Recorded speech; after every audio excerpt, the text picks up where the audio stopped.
Spend enough time around Brazilians and you will hear criticism quickly. Traffic is terrible. Politics are exhausting. Public services fail. Prices rise. Nothing works the way it should. The complaints can be intense, sometimes constant, but something changes immediately when a foreigner criticizes Brazil. The same person who was complaining may suddenly defend the country with surprising force. Why? Why do Brazilians criticize Brazil every day but react strongly when outsiders do the same? Because criticism and belonging are not the same thing. And in Brazil, national emotion is more complex than it appears. In Brazil, complaining often functions socially. It is not always pure negativity.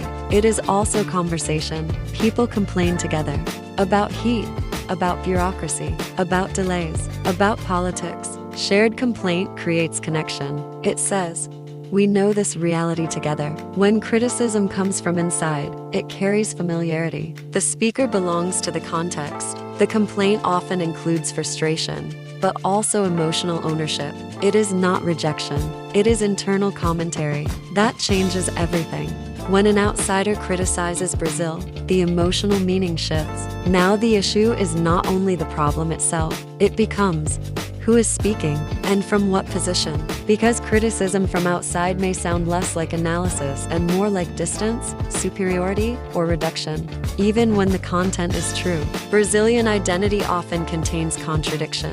Naturally, people criticize deeply while remaining emotionally attached. This happens because attachment is not idealized. Brazilians know the country's difficulties closely, but they also know its warmth, creativity, resilience, and complexity. Both realities coexist. A Brazilian may joke harshly about Brazil, then immediately defend Brazilian food, people, language, or social warmth with great intensity. This is not inconsistency. It is layered belonging. The criticism comes from inside the bond. The defense protects the bond. Brazil has long produced mixed feelings. Pride and frustration often grow together. Natural beauty, cultural richness, creativity, alongside inequality, instability, and institutional difficulty. This creates a national emotional style where admiration and disappointment coexist permanently.